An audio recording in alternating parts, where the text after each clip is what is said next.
Hello and welcome again to Stocks Advisor. Today we'll talk about CrowdStar holdings traded at Nasdaq, ticker name CRWD.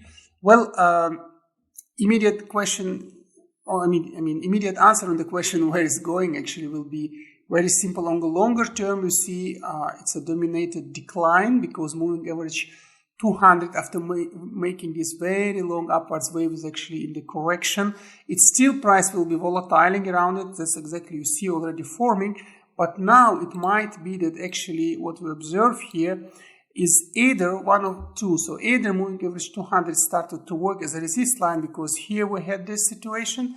Let's draw it actually with some circles. So here we had this situation, and also looks like we have it here. But it also might be that we will just have a volatility around moving average 200. Then it means that price will go higher, and then it will form some new resist line. But I think the first was more possible because if I draw it like this, you can clearly see a resist level being formed. So I don't expect this to be pierced. It's not only global resist trend, but also if you magnify, it looks like here being like a double reconfirmation. So it means that we might expect a further decline. From other parameters, it's really unclear either we're going to pierce further or lower because in general, MACD histogram is negative but not really decisive in action. The same goes for RSI, just in the middle, so it could be anything. With this being said, we should play on both, mainly cautious because it might indeed decline, and if it would be declining, it will be actually repeating this exact pattern, so it will be like a saw formation here, because then we can actually draw like a saw-like structure. So it will be like this, then the lower part here, another lower part there, and then upper part and the lower part. So if you would ask yourself how low this lower part might go, I would say this would be, let's draw it now, the line that will be defining it is actually this one.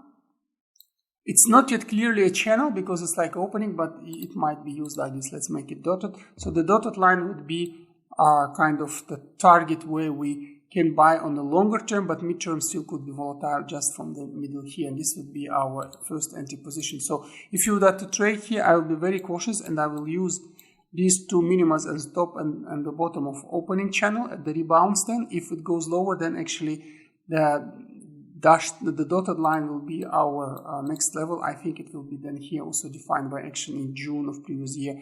So therefore first level will be 137.81, 159, and the second one will be 99, 117 as levels to enter. And if we have so-called doomsday scenario with pierce really further, then this would be final betting ground here somewhere between 57 and 66. With this being said, with these three levels to trade, two technicals, one so-called risk mitigation, I would now go to how to trade here. Still quite classical, so we can keep 5 portion play. What does it mean for those who are not first time here? It means that the money you would like to play here, we can split in 5 portions. You can buy with 1 portion through the first level on the upper one, then you can, if it goes further, you can buy with 2 portions through the second level, and if there's something unexpected happens and we go to the third level, the so-called doomsday scenario, then you can buy with remaining 2 portions. So whenever the rebounds takes place, you will be able not only cover your losses but also make some profit. And whenever you have a profit at about from 7 to 10% from your average price, just take it. That's usually what we do. Don't try to become rich from one trade. Usually it's not possible. But overall, again, be very cautious. It's showing a sign of either correction or really like a long-term overall decline with some volatility waves. And we're clearly now trading on volatility but not on the trend because trend is negative here. With this being said, that's all for CrowdStar. If you like this way of analysis and risk mitigation, don't forget to subscribe to our channel. Press the bell button. This way you will not miss our new videos and new interesting discussions for US-based stocks.